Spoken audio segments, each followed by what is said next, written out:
और बड़ी खबर इस वक्त बिल्किस बानो केस में सुप्रीम कोर्ट का फैसला सामने आ चुका है और ये बड़ा फैसला गुजरात सरकार के फैसले को पलटा है। इसमें बिल्किस के दोषियों की सजा में छूट दी गई थी, उनको सबको रिहा कर दिया गया था, जिसको अब कोर्ट ने पलट दिया है। ये पूरा मामला बिल्किस बानो केस में सुप्रीम कोर्ट का ये फैसला, बिल्किस बानो के दोषियों की रिहाई को लेकर सुप्रीम कोर्ट का फैसला, जिसमें रेप के दोषियों को पिछले साल आपको बता दें गुजरात सरकार ने रिहा किया था। मामला सुप्रीम कोर्ट पहुंचा था और ये फैसला आ चुका है। दोषी फिलहाल आजाद अब नहीं रहेंगे। सुप्रीम कोर्ट महत्वपूर्ण टिप्पणी करते हुए कहा था कि गुजरात सरकार इसके लिए सक्षम नहीं है और वो सजा माफ करे। बिल्किस बानो केस में सुप्रीम कोर्ट का यह महत्वपूर्ण फैसला, गुजरात सरकार की तरफ से फैसला लिया गया था, इन सभी को रिहा किया गया था, जिस पर कई सवाल भी उठे थे और ये पूरा मामला सुप्रीम कोर्ट पहुंच गया था। संजय शर्मा हमारे साथ हमारे सहयोगी इस वक्त जुड़ चुके हैं। संजय, क्या क्या टिप्पणी रही कोर्ट में? सुप्रीम कोर्ट ने साफ साफ जो अपने फैसले में यह माना है कि महाराष्ट्र सरकार, जहां ये सुनवाई हुई थी महाराष्ट्र में, महाराष्ट्र सरकार रेमिशन यानी इनको छूट देने की सक्षम अधिकारी है, ना कि गुजरात सरकार, क्योंकि गुजरात में कोई सुनवाई भी नहीं हुई और गुजरात में ये कैद भी नहीं थे, इसका ट्रायल भी गुजरात में ही चला है। लिहाजा कोर्ट ने साफ कर दिया है कि ऐसे में गुजरात सरकार को अपना आदेश, उनका आदेश रद्द कर दिया है और गुजरात सरकार अपना आदेश वापस ले और इस पर फिर से विचार करे, क्योंकि इन 11 लोगों को जिस तरह से छूट दी गई है वो छूट न्यायिक रूप से, व्यावहारिक रूप से और प्रक्रियागत रूप से भी बिल्कुल उचित नहीं है। तो क्या कोई डेडलाइन भी संजय दी गई है कि कब तक इन्हें वापस से जेल में डाला जाए? क्या आगे गाइडलाइन सरकार कोर्ट की तरफ से? इसमें तो सरकार ही अब तय करेगी, क्योंकि कोर्ट ने कह दिया है कि अपना आदेश रद्द कीजिए। कोर्ट ने वो गुजरात सरकार का आदेश, जो इन 11 लोगों को छूट दी गई थी, यानी उम्र कैद की सजा काट रहे थे इन्हें समय से पहले, इनकी रिहाई को लेकर सुप्रीम कोर्ट ने उस आदेश को रद्द कर दिया है। ऐसे में ये देखना दिलचस्प होगा कि कोर्ट इसमें डेडलाइन क्या देता है, 1 हफ्ते, 2 हफ्ते, 2 दिन, 24 घंटे, क्या कहता है, ये देखना दिलचस्प होगा। लेकिन बड़ी खबर ये है कि बिल्किस बानो बिल्किस बानो मामले में जिन 11 लोगों को उम्र कैद की सजा सुनाई गई थी, और कोर्ट जब उम्र कैद की सजा सुनाता है तो इसका मतलब है टिल लास्ट ब्रीथ, अंतिम सांस तक सलाखों के पीछे रहेगा। कानून तो ये कहता है, लेकिन प्रशासन, यानी अगर हम कहें तो राज्य सरकार को विशेषाधिकार है, राज्यपाल को विशेषाधिकार है कि राज्यपाल मंत्रिमंडल की सलाह पर किसी भी कैदी की सजा कम कर सकता है या उसे माफ कर सकता है। तो ऐसे में उम्र कैद को देखते हुए सुप्रीम कोर्ट ने ये कहा है कि जो समय से पूर्व इनकी रिहाई हुई है, तो ये पूरी तरह से प्रक्रियागत और न्यायिक प्रक्रिया का उल्लंघन है।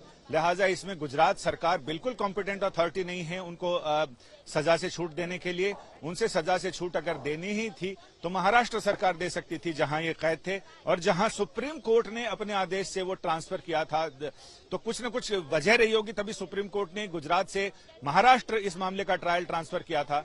और ये भी कहा कोर्ट ने अपने फैसले में कि दोनों राज्यों के लोअर कोर्ट, दोनों राज्यों के हाई कोर्ट इस मामले में निगेटिव ओपिनियन दे चुके हैं, तो कोई वजह नहीं बनती कि अब उन निगेटिव ओपिनियन के में दखल देते हुए सुप्रीम कोर्ट इसको सही करे, क्योंकि सुप्रीम कोर्ट को भी जस्टिस बीवी नागरत्ना और जस्टिस उज्जवल भुइयां, इनकी पीठ ने साफ कहा कि ऐसे में कोई हमें ऐसी आवश्यकता नहीं लगती कि इस मामले में दखल दिया जाए। और इस बड़ी खबर यही है कि 11 लोगों को वापस सलाखों के पीछे जाना पड़ेगा।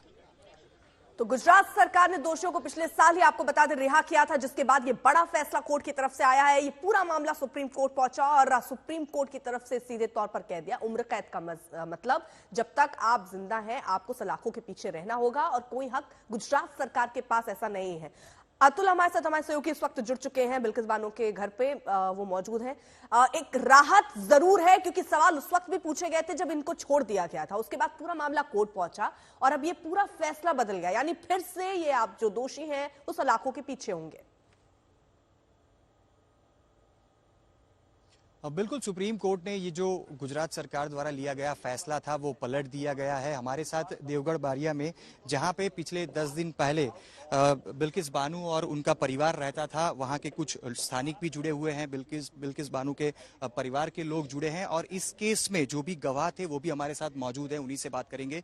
कितने खुश हैं आप, क्योंकि सुप्रीम कोर्ट ने जो 11 दोषियों को सजा सुनाई थी और उनको जो राहत दी गई थी, ये जो राहत है उस पर निर्णय सुप्रीम कोर्ट का आ गया है। जो निर्णय गुजरात सरकार ने लिया था सुप्रीम कोर्ट ने उसको पलट दिया है, क्या कहेंगे आप? वो जो 11 दोषियों को गुजरात सरकार ने 15 अगस्त को रिहा किया था, इसके लिए हम सुप्रीम कोर्ट में गए थे। सुप्रीम कोर्ट के उम्मीद रखते हैं कि हमको न्याय मिलेगा। अब लगता है अब न्याय एक बार फिर से आपको मिल गया है, क्योंकि आने वाले दिनों में फिर से सलाखों के पीछे उन 11 लोगों को जाना पड़ेगा। जरूर, वो तो देश की न्याय तंत्र और सर्वोच्च अदालत को हमको भरोसा है कि हमको जरूर न्याय मिलेगा। अच्छा, बिल्किस जी और उनका परिवार यही जो मकान है वहां पे रहता था, कहाँ हैं वो लोग, कब सामने आएंगे, क्या वो मीडिया से भी बातचीत करेंगे? वो क्या है कि शुरू से वो डर के वजह से अलग अलग जगह पे रहते थे और पिछले 1 साल से यहाँ रहते थे देवगढ़ बारिया रहीमाबाद कॉलोनी में, और अभी 10-15 दिन के यहाँ नहीं है, गुजरात बाहर है। आप भी क्या कहेंगे, क्योंकि आप भी गवाह के तौर पे इस केस में जुड़े थे। आपके गांव में एक एसआरपीएफ की एक पॉइंट भी बनाई गई थी आप लोगों की सुरक्षा के लिए, जब 11 लोग जो कैदी थे, जो जिन्हें गुजरात सरकार ने आरोप बाहर की तरफ लाया था, और अब जब फैसला आ गया है सुप्रीम कोर्ट का, कितनी राहत आपको भी अब फील हो रही है? जो कोर्ट ने जो भी सुना है फैसला वो सही है। क्या कहेंगे, कितने दिनों में फिर से इनको सलाखों के पीछे भेजना चाहिए, क्योंकि अभी ये स्पष्टता नहीं हो पाई है? वो तो जब कोर्ट का ये निर्णय आएगा तब पता चलेगा। तो और भी लोग आप देख सकते हैं कि जहां बिल्किस बानू पिछले 10 से 15 दिनों पहले रहती थी, ये उन्हीं के परिवार के लोग हैं, और ये कुछ वो गवाह हैं जो कि इस केस में गवाही कोर्ट में भी देते रहे हैं। और पिछले अगर कुछ सालों से बात करें तो लगभग 10 से 15 बार बिल्किस बानू और उनके परिवार को अलग अलग जगहों पे रहने की जरूरत पड़ी थी। आपको मैं फिर से वो एक एसआरपी की पॉइंट भी दिखाऊंगा, मेरे सहयोगी साजिद जी को मैं कहूंगा आपको वो पॉइंट भी बताएंगे कि जो 5 साल से ये जो पुलिस का पॉइंट है जो कि गवाहों की सुरक्षा के लिए यहाँ पे दिया गया था, वो यहाँ से बंद कर दिया गया है। फिलहाल इस सुरक्षा पॉइंट पे कोई पुलिसकर्मी नहीं रहता, और पिछले जिस तरह से लगभग 1.25 साल का वक्त हो चुका है, और यहाँ पे जो आरोपी थे वो भी उनको मुक्त कर दिया गया था फिलहाल। और एक बार जब सुप्रीम कोर्ट ने अपना फैसला भी ले लिया है, तब एक बार फिर से कहीं ना कहीं जो बिल्किस बानू और उनसे जुड़े लोग, और खास करके जो गवाह हैं, वो भी कहीं ना कहीं खुश है, और वो बात यही कर रहे हैं कि उनको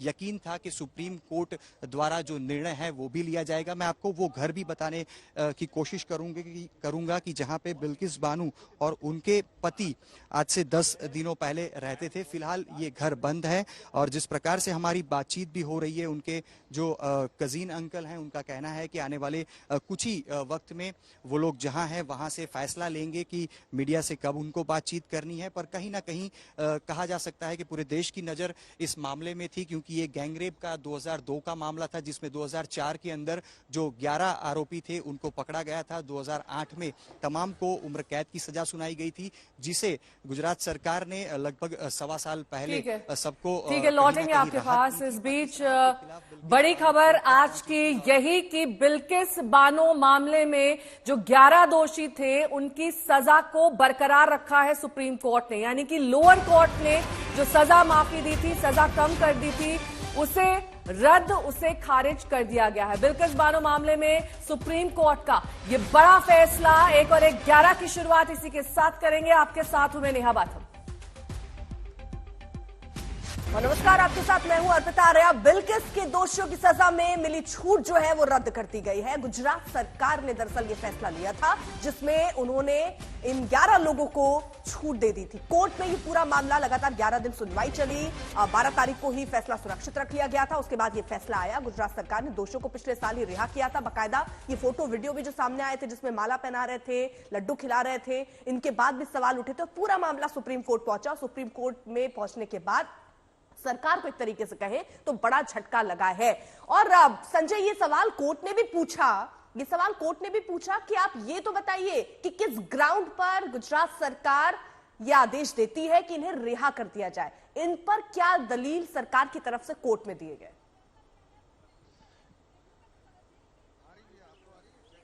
1 और 1 11 में अगर हम 5 बिंदु इस पूरे फैसले के अगर हम जानना चाहें तो 5 बिंदुओं में सबसे बड़ा बिंदु तो यह है, सुप्रीम कोर्ट ने अपने फैसले में साफ कहा कि रेस्पोंडेंट नंबर 3 यानी जो जिसे छोड़ा गया था उसमें 1-2 लोगों के खिलाफ हाई कोर्ट ने उनकी जमानत अर्जी खारिज की थी। लेकिन किन ग्राउंड पे खारिज की वो सुप्रीम कोर्ट को नहीं बताएगा। सुप्रीम कोर्ट ने कहा कि ये सरासर सुप्रीम कोर्ट के साथ फर्जीवाड़ा है, ये फ्रॉड है, लिहाजा आप किसी भी तरह के दया के या किसी भी तरह की छूट के हकदार नहीं हैं। और ये भी कहा है कि अब महाराष्ट्र सरकार एप्रोप्रिएट सरकार है, महाराष्ट्र सरकार इस पर फैसला लेगी। और सबसे बड़ी चीज की लोअर कोर्ट ने इनकी सजा में छूट नहीं दी थी। ये सजा में छूट का अधिकार केवल और केवल राज्य सरकार का होता है। और राज्य सरकार को सुप्रीम कोर्ट ने कहा कि राज्य सरकार का आदेश पलट दिया है, रद्द कर दिया है, गिरा दिया है, स्ट्रक डाउन कर दिया है, डिसमिस कर दिया है। और उन्होंने ये कहा कि अब महाराष्ट्र सरकार इस पर बात करेगी, महाराष्ट्र सरकार विचार करेगी। क्योंकि जिस समय ये वारदात गुजरात में हुई थी, गुजरात सरकार का ये कहना था कि ये वारदात गुजरात में हुई है, लिहाजा गुजरात सरकार इस मामले में शुरुआती जांच भी की थी, लेकिन गुजरात सरकार ही इस मामले में सजा में छूट देने की हकदार है। ये केंद्र और राज्य सरकार की तरफ से पेश एएसजी एसवी राजू ने ये दलीलें दी थी, लेकिन याचिकाकर्ता यानी बिल्किस बानो और अन्य याचिकाकर्ताओं की तरफ से दलील दी गई। ठीक है, लौटेंगे आपके पास। अहमद पटेल की बेटी मुमताज पटेल इस वक्त हमारे साथ फोन लाइन पर जुड़ गई। मुमताज जी, बहुत बहुत स्वागत है आपका। इस फैसले के सुप्रीम कोर्ट को आप किस तरीके से देखती हैं? एक बड़ी राहत का फैसला बिल्किस बानो के लिए। जी बिल्कुल, बहुत अच्छा लगा देखकर कि सुप्रीम कोर्ट ने फाइनली बिल्किस बानो के लिए न्याय का फैसला किया है। और हमें ये पूरी उम्मीद थी कि ये गुजरात सरकार और गुजरात कोर्ट की जो ये डिसीजन थी, इसको सुप्रीम कोर्ट रिवर्स करेगी। एक बहुत ही आज अच्छी खबर मिली है सुबह। साथ ही मुमताज जी, बहुत लंबे संघर्ष से बिल्किस बानो गुजरी है और बिल्किस ने बहुत सारे दबाव भी झेले हैं, उसे थ्रेटन भी किया गया है, कई बार केस वापस लेने के लिए भी कहा गया और उसके लिए एक लंबा संघर्ष बिल्किस का रहा है। जी बिल्कुल, आप उनकी अगर जिंदगी देखेंगी तो कोई आसान नहीं है। हर कुछ आज भी उनके ऊपर इतने दबाव, इतने थ्रेट्स आ रहे हैं। उनको हर महीने कुछ महीनों में अपना घर बदलना पड़ता है। उनसे मिलना एक नामुमकिन सी बात है, क्योंकि उनके ऊपर सारे वक्त दबाव रहता है। पर ये जो ऑर्डर था ये बहुत ही ज्यादा महत्वपूर्ण है और जरूरी था, क्योंकि जब पिछले साल इनको छोड़ा गया तो कह रहे थे कि मर्सी के बेसिस पर जिस तरह के लेवल की ये क्राइम थी, एक सोची समझी इतनी दर्दनाक घटना, इतनी वाहियात किस्म की जो ये घटना हुई थी, इसके लिए कोई मर्सी नहीं होनी चाहिए थी। इस तरह का क्राइम जो है ये डिजर्व नहीं करता किसी तरह का मर्सी।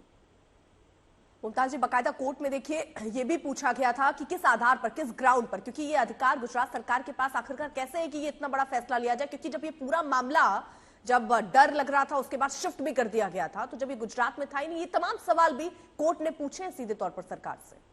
जी बिल्कुल, और सही पूछे, क्योंकि पिछले साल तो जो आजादी का महोत्सव के आड़ में इन्होंने जो पूरे देश से कॉन्विक्ट्स को रिलीज किए थे, उसकी आड़ में इन्होंने इनको भी रिलीज कर दिया। पर ये वो उस तरीके का, जैसे मैंने अभी कहा था, ये उस तरीके का क्राइम नहीं था कि आप इन लोगों को किसी भी तरह की हमदर्दी दिखा सके। तो बहुत ही ज्यादा सही डिसीजन आज सुप्रीम कोर्ट ने लिया है। उस वक्त आपको कैसा महसूस हुआ जब ये गुजरात सरकार ने फैसला दिया कि इनको रिहा कर दिया जाए, इनकी सजा को कम किया जाए, और एक तस्वीर आई थी जिसमें ये लोग आपस में मिठाई बांटते हुए दिखाई देते, बतौर एक औरत, बतौर एक इंसान, कैसा महसूस किया था आपने उस वक्त? जी बिल्कुल, इसके बारे में मैंने पिछले साल भी शायद आपके चैनल से और बाकी चैनलों से बात करी थी कि इससे ज्यादा शर्मनाक बात क्या हो सकती है कि इन लोगों को आप जब बाहर निकले, ना ही इनके परिवार वाले, पर आप देख रहे थे कि शायद ग्रुप्स में औरतें भी थी कि इनको माला पहना रही थी, मिठाइयां बंट रही थी। बहुत बहुत ज्यादा ये शर्मनाक बात है। और इस तरीके से, मतलब एक जैसे कि जेल से निकल के इनको वेलकम किया जा रहा था, एक तरीके का टॉन्ट था, एक तरीके का और धक्का था और चोट थी बिल्कुल। ठीक है मुमताज जी, बहुत बहुत शुक्रिया आपका हमारे साथ जुड़ने के लिए।